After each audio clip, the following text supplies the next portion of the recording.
so happy that you're here too. Thank you. And if you gave a donation, thank you again for that.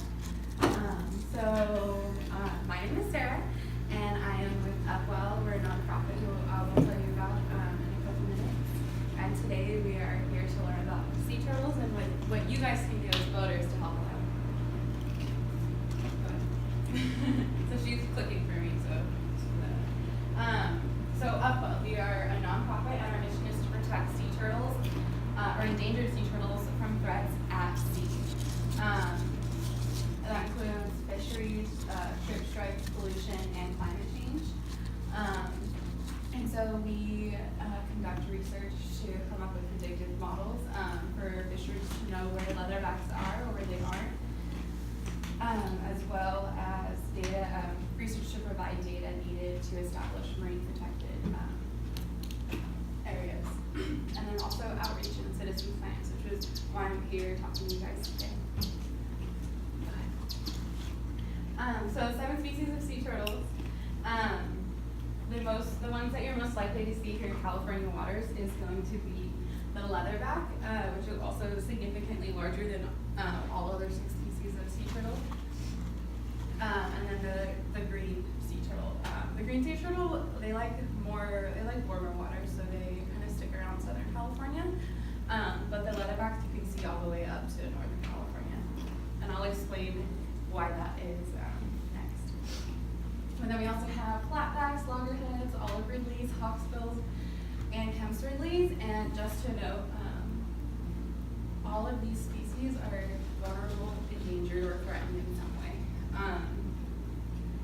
And it's important to note that each species has subpopulations, and so, for example, the Western Pacific subpopulation is critically endangered, and then the Eastern Pacific subpopulation of leatherbacks is just endangered. So it's a little bit like their statuses are a little bit confusing, but just to know that they're all in a vulnerable state, and their populations are declining. So if you're in these waters, you're most likely to see a leatherback. And so we have colder waters here in Monterey. And so usually you wouldn't see sea turtles up here because sea turtles are reptiles, they're cold-blooded. However, leatherbacks, due to a suite of adaptations, have adapted to be able to thermoregulate their body. And so they can actually raise their body temperature up to like 2 or 3 degrees warmer than the surrounding water, which is something unique to them. Hard-shelled species of sea turtle can do this, and that's why you don't see them as far north, because the water gets colder. So if you saw like an olive ridley out here, it's probably sick. They are the deepest divers of all the sea turtles and the largest of all 7 species, sometimes weighing up to 1 ton. And I have a slide in a minute that kind of like shows you them next to a human. It's pretty crazy. And leatherbacks feed mostly on jellyfish. They're jellivores. And they also feed on other soft-bodied prey.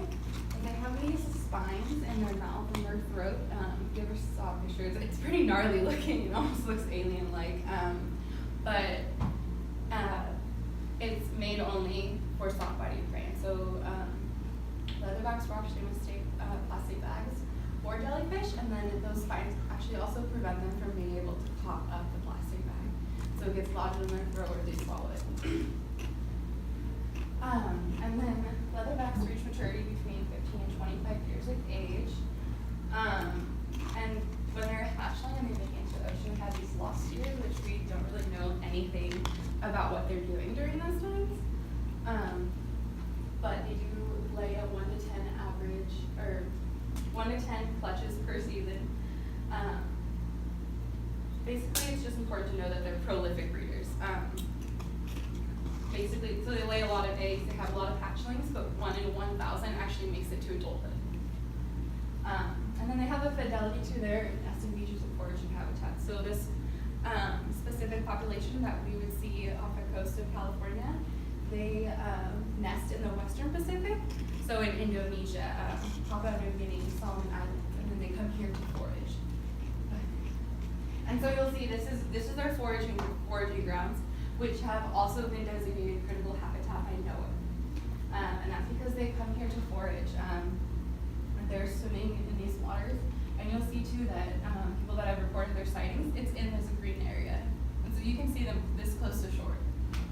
You can also see them way far out, but these waters right by the shelf are super nutrient rich.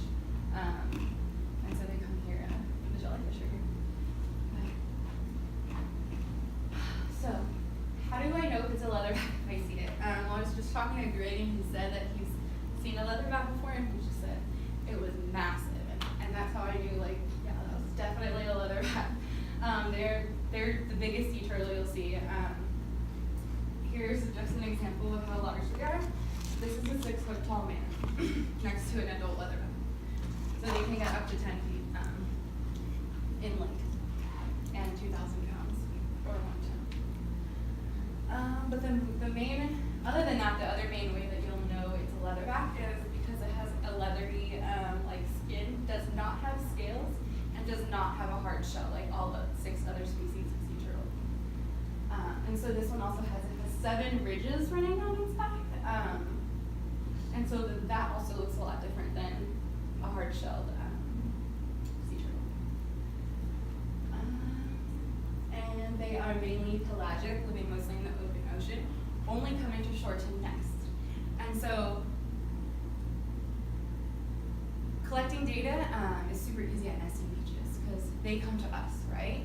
But it's very, very hard for us to track them when they're out there in the open ocean. So that's why we need your guys' help. And then again, not to mention, when we study them at nesting beaches, it's only females. And then again, they have a mouth adapted to eat soft-bodied rayleigh jellies. So this slide makes me sad. I'll kind of explain it and then give you guys a minute to take it all in. But we have 2 populations of leatherbacks in the Pacific. We have the Eastern Pacific population who nest in Mexico, and they mainly stay in this area, move south to forage.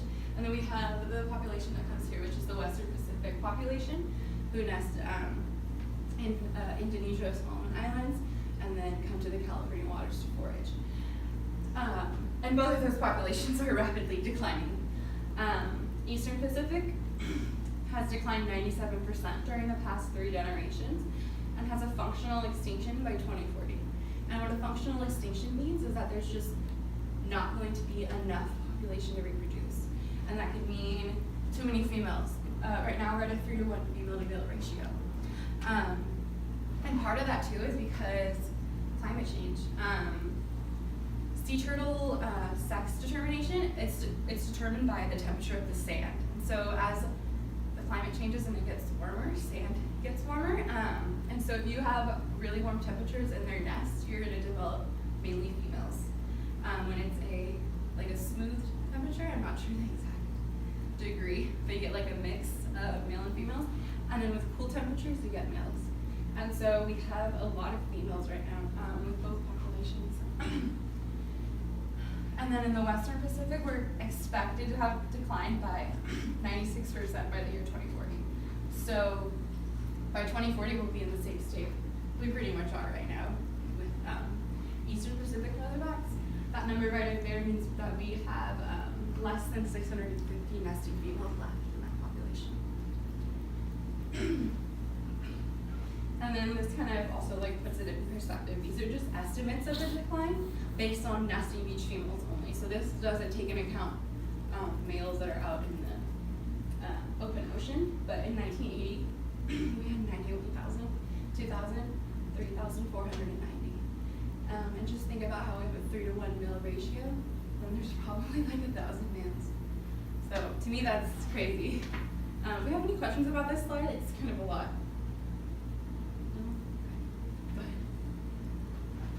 So why are their populations declining? Why is there such a rapid decrease in these populations? The main reason is fishery interactions. And so that's by catching gill nets, long lines, and other traps. And actually in California, I can't remember what year it was, but we are phasing out all gill nets. which is super awesome.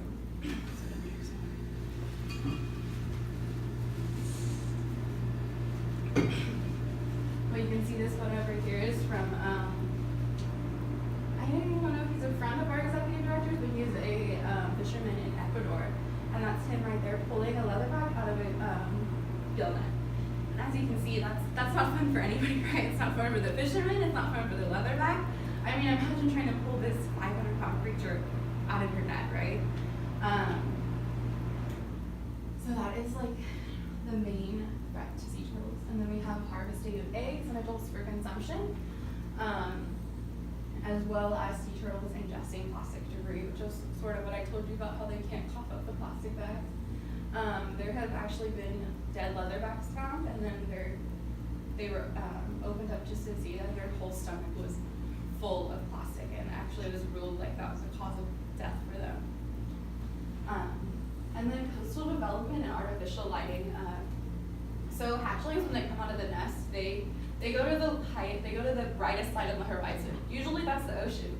However, when we have coastal development and artificial lighting on the beaches behind the hatchlings, they end up just waddling over and into the road and getting run over by a car, or they're subjected to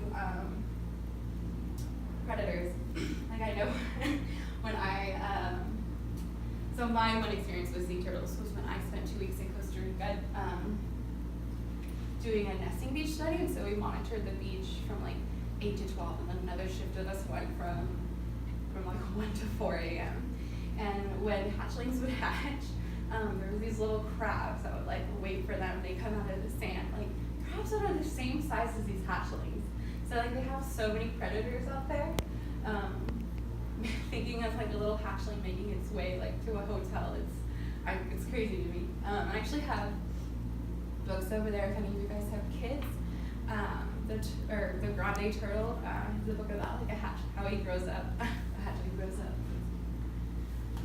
And then marine pollution like oil spills and vessel traffic and ship strikes, which is more common than you would think. Many turtles every year get injured from being hit by propeller. Yeah. Is this list in order of which is worse, or the most to the least? Or? We wanted to put fishery bycatch first because that is definitely the worst. As far as the other ones, yeah. I mean, marine pollution also goes with plastic debris and entanglement.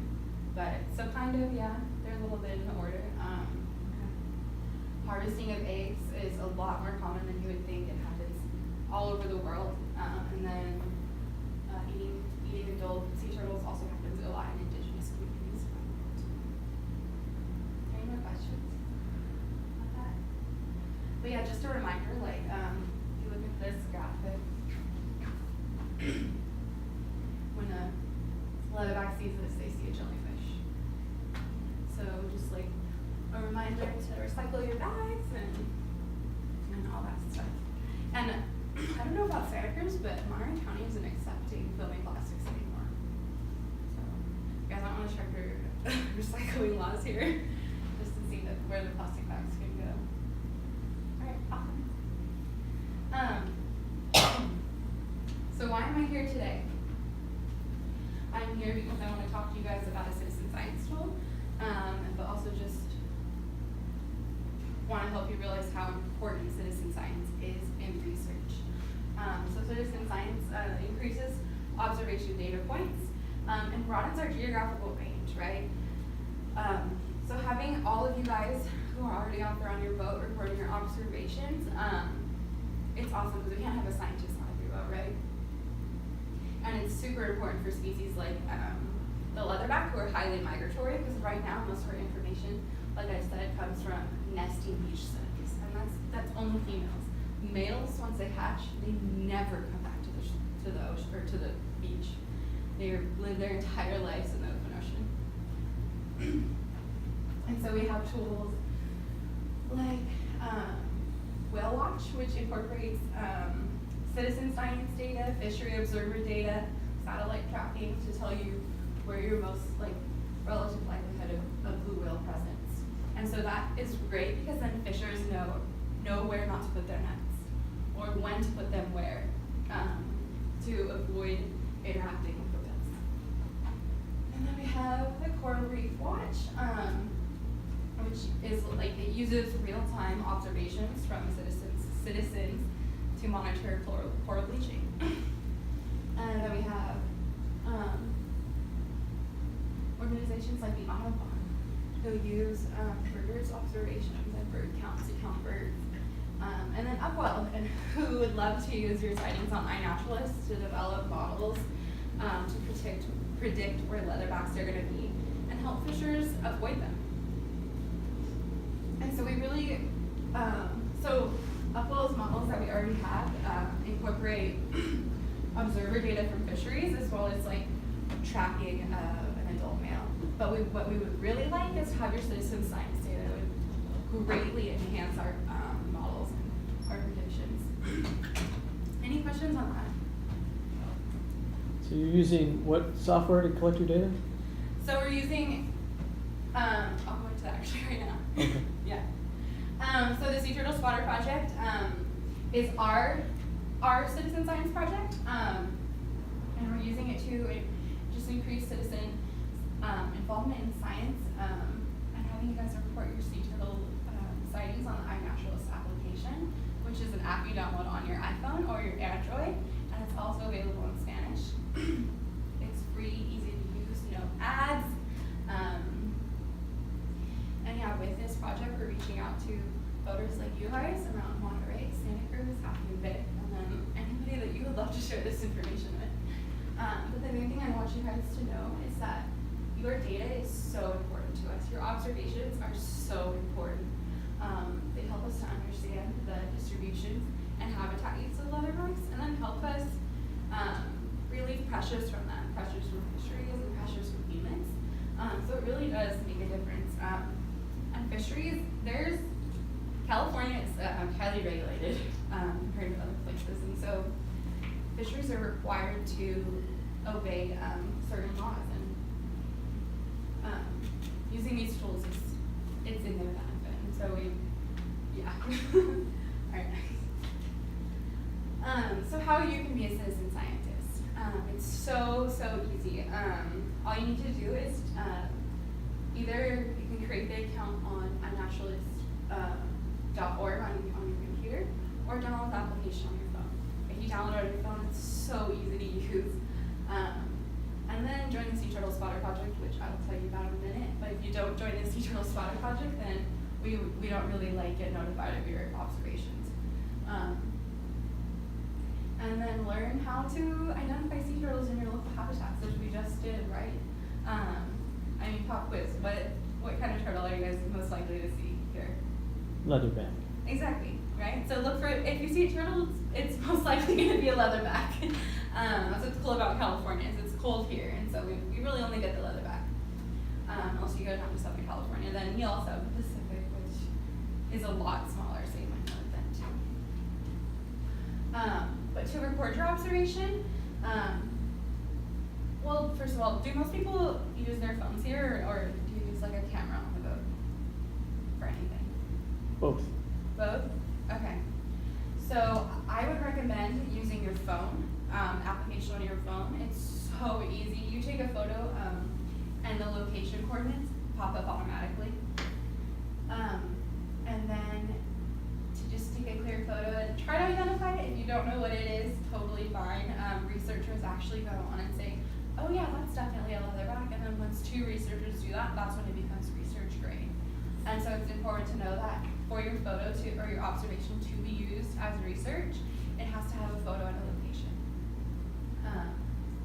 And then when you get back to internet, it should notify you like, hey, don't forget to upload your sighting, and then feel really great about being a citizen scientist. Also, if you have any questions, please feel free to email us at spotter@upwell.org, or if you see anything really cool or have any concerns, that's your go-to email. So this is a video on how to use the app. It's just I just want to show you guys that it's a lot easier than I'm like making it sound like it's not some crazy extra step, to do this. So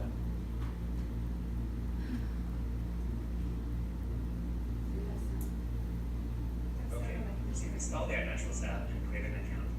Time to get outside and record your first observation. So you can use iNaturalist for anything, like literally, like you can Any living it's thing, gonna identify like and on a tree. fungus in your observation on iNaturalist. That's why it's important to put the sea turtle Once you find spot something you'd like project to so we record, know, like, just tap observe and take a photo.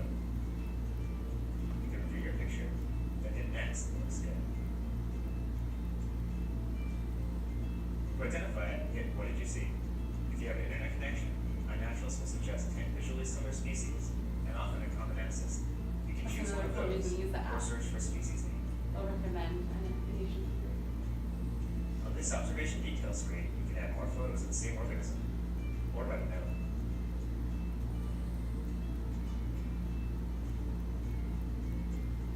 Date, time, and location have been automatically added. You can also change the geoprivacy of the observation. Mark whether it's captured or cultivated, or add it to a project. And so that's when you would add the sea turtle spotter project to your post. Once you're It's one of finished, those just buttons hit that you share, click and in your on. observation will be uploaded for everyone to see and identify. And That's if it. you don't want everybody to see your Once post, you more, only and want researchers to see your post, then that's changing the geoprivacy, that's what that means. Any questions about that? It's super easy, super straightforward. It looks like, all of the observations kind of in Monterey Bay well, most of them are out in the canyon. Yeah, for leatherbacks? Yeah. Yeah, so they are, and actually if you click to the next one, I'll probably show them right now what you're looking at. Okay, I have to do it.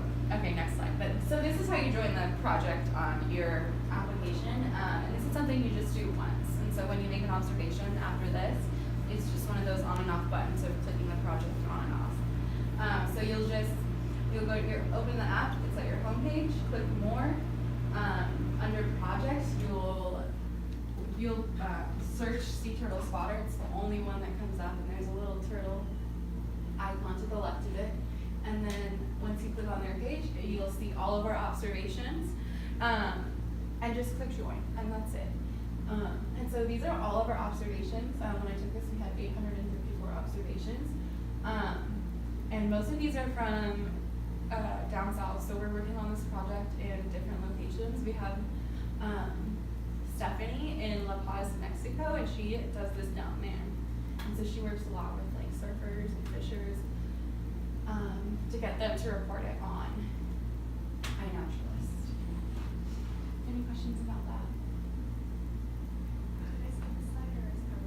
No, we're good. So yeah. So this is the map that you might have been looking at. This is how it looks on the computer anyway. I think it might look a little different on your phone.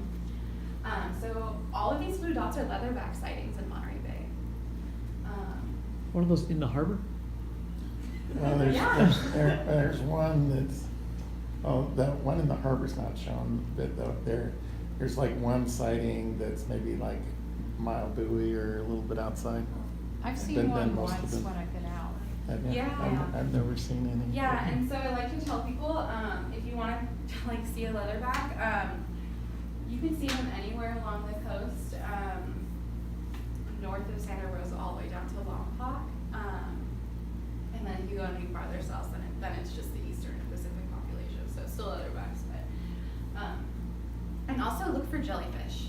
Like I was saying, their main food is jellyfish, and so if you see a school of jellyfish and it's May through November, it's one of those months, then there could be a leatherback around, and just keep in mind they do have to come up for air. So when they come up for air, they'll come up, but they'll dive again, and they can dive for up to 30 minutes. So try to get your photo quick, because once they dive, it's hard to find them after that.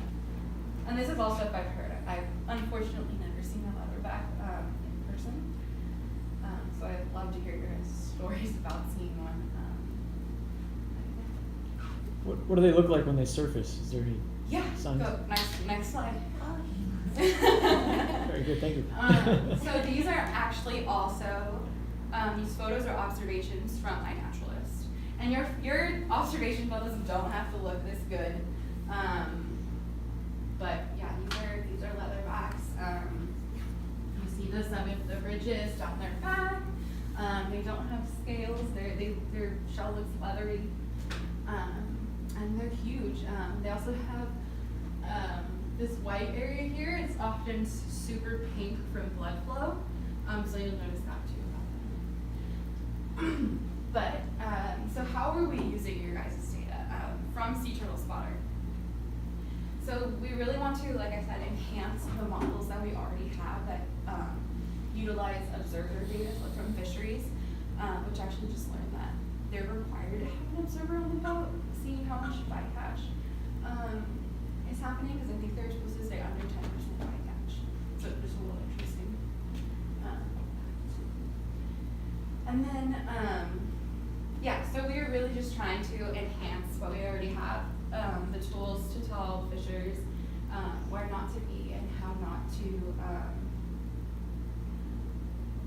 harm or, get sea turtles in their nets, as well as education, awareness, and outreach. I'm talking to you guys about this right now, but hopefully you'll tell a couple people about it. So just the more people that know about leatherbacks, the better, right? The more people that can possibly help us enhance these models and report their observations, the better. Any questions on how we're going to be using your data? Yeah. I take it you've already contacted like all the whale watching tours in Moss Landing. Yeah, and so actually and the fisher boats here. So right now, we're in phase 1 of our outreach, which includes mainly sailors and whale watchers and yacht clubs. And then phase 2 will be focusing on fishers. There's just a lot going on right now in California surrounding fisheries and fishers, and so we're kind of waiting for that to cool down a little bit. But yeah. And you guys all seem to be like generally interested people in Santa Cruz and Monterey Bay. And if you can think of anybody that would be interested in hearing a talk like this, or even something more in depth, with our executive director, George Schillinger, who is also the executive director of the Leatherback Trust. He knows so much about the Eastern Pacific population, and he travels and does studies all the time. And then we also have Scott Benson from NOAA. They both would come down and do a talk and tell you guys about sea turtles and just be able to answer. Like they know so much. It's insane. Like I learn something new every time I hear them talk about turtles. And Scott Benson from NOAA is just awesome, because NOAA is the one that really designates all of our marine sanctuaries and our critical habitats for endangered species, and so having a relationship with that is good. Any questions? No? I think this is it. I'm excited. Yeah, well, thank you guys so much. Feel free to stay if you have questions about sea turtles. I have a couple books, children's books that the ones I told you guys about, written by, or I guess co-written by George, our executive director. And then I also have just a couple of other books, and then also please, I have waterproof field guides for everybody to take on the boat. And then on they're like field cards, they're business card size. So the front just is info about the leatherback, and the back shows you guys how to, There you go. oh, you got one, cool. Shows you how to report your observation. Does Bombari share their information with you guys? And Bari, no. So, do they do? They're out in the water all the time. I think that they actually Yeah. report their sightings to NOAA. To NOAA? Yeah, because NOAA has a hotline. But yeah, also if you I guys believe ever that. see like I a believe dead, that is- injured, entangled this sea is turtle, me. call NOAA That's where we too, are. so come on, take care of it. Cool. Yeah. They love Viega? No. And is that number somewhere? What's going on there? Sorry. Just got caught up in- It's a cool app though, it's really interactive. It's And pretty close though. The Malibu. that's my email though, if you guys ever have any questions. I got more too. Yeah. Have you contacted the Hopkins Marine Lab? Because my daughter did her PhD studies there. Yeah. She was out on the water all the time. Yeah, and actually George did his PhD at At Hopkins. Hopkins? Yeah. All right. And so he's got his connections there. But yeah, totally. And we did a turtle talk with with Scott and George at Elkhorn Yacht Club, and we had about 40 people come out. Okay. So, yeah. So any other questions you think? Okay. Yeah, I can think of anything else too. I'll give you my card. So do you know, like, how many sightings have been reported? Like, what is the, the time span like that? map So represents? these sightings are old. I mean, this season is my first season really doing outreach in Monterey Bay Mhm. about leatherbacks. Mhm. And so if you'll look, like, I think if you click it, right? Doesn't It it? doesn't seem to, It really? yeah, That's weird. show up in. What are you on? Are you on iNaturalist? Oh, okay. Yeah. Huh. But a lot of them are kind of old sightings, so we really would love to see your guys' new sightings up there. I mean, because we know they're out there May through November, but we don't know where they are or what they're doing, and yeah. And places like Mbari and Noah are out there on the water all the time. Scott was telling us actually that his boat driver, they'll get the leatherbacks on board and tag them and have them off within 4 minutes. And I was like, oh my gosh, like that's crazy. That's crazy. And where does he work out of Who? Which guy? when they're tagging? So Noah. Yes, Noah. but what harbor Monterey. do they leave from? Monterey, Moss Landing. Yeah. Because the Moss Landing Wing Labs has probably been studying them for quite some time. Everybody's studying them. Yeah, we've all got our own little thing that's going on, and the reason why this tool is really great is because it's something that can be used internationally, right? Like, so the NOAA has their hotline, but it's for U.S. waters.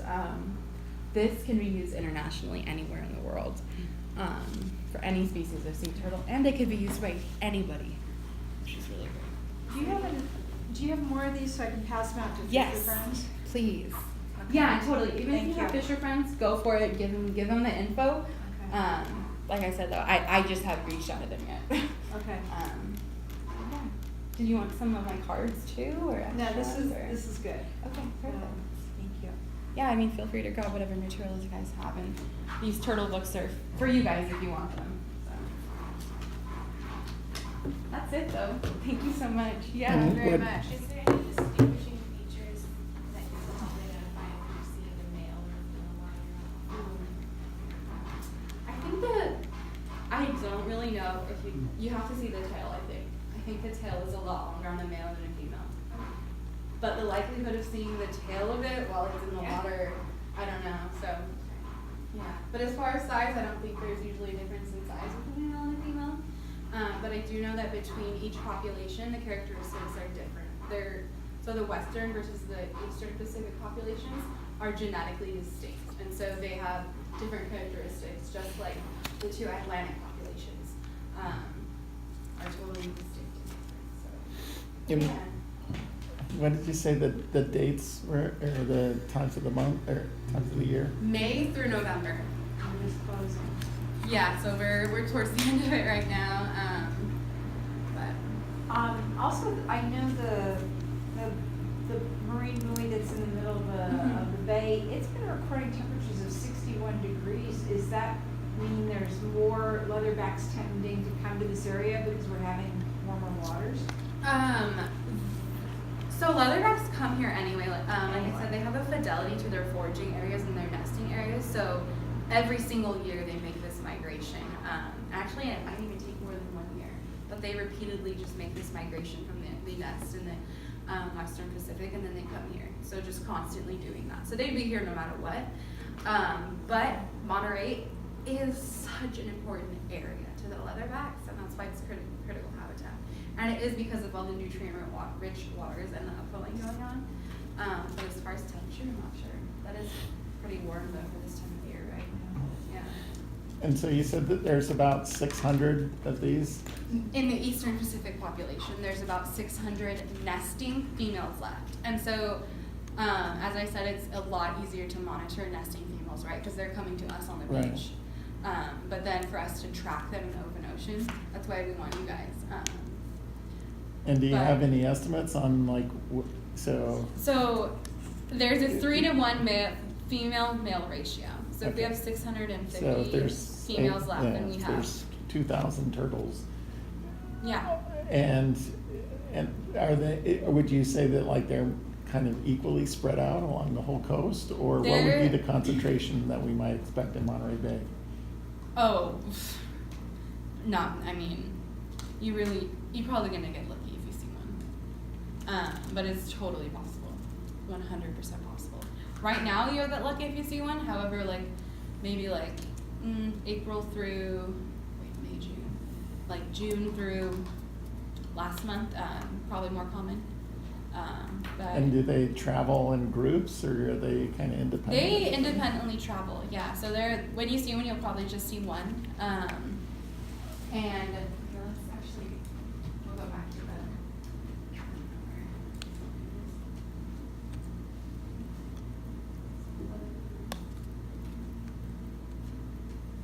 Let's see.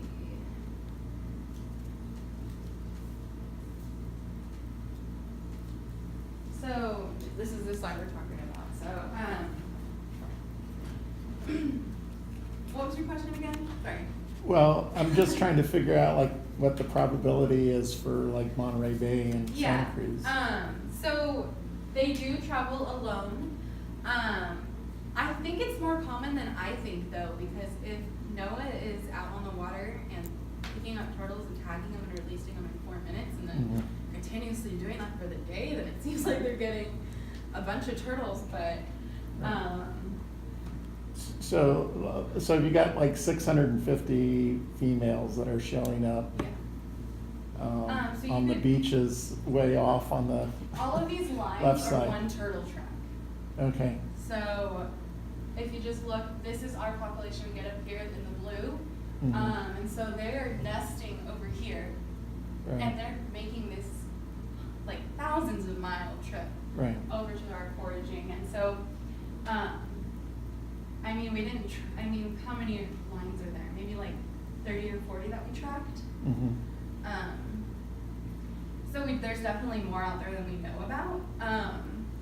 But they are more few and far between. mhm, So you might be more likely to see like a sunfish than a leatherback. But Right. just knowing this information is really important. I mean, leatherbacks are also what we like to, or sea turtles in general are also what we like to call a flag species. And so they help us to care about the system as a whole, right? Because when we see that these leatherbacks are being hurt by our actions or things like that, we want to do something, right? We want to do something to save the leatherbacks, but it also it helps the environment. Any more questions? But yeah, I mean, in this population, there's less than 650 females. So that means there's like 200 males. And that's basically what a functional extinction means when it becomes to the fact that there's like 1 male and 10 females. That population is functionally extinct, even though it still has some individuals. And that is set to happen by 2040 for that population, which is pretty sad to me. But yeah. Thank you guys so much.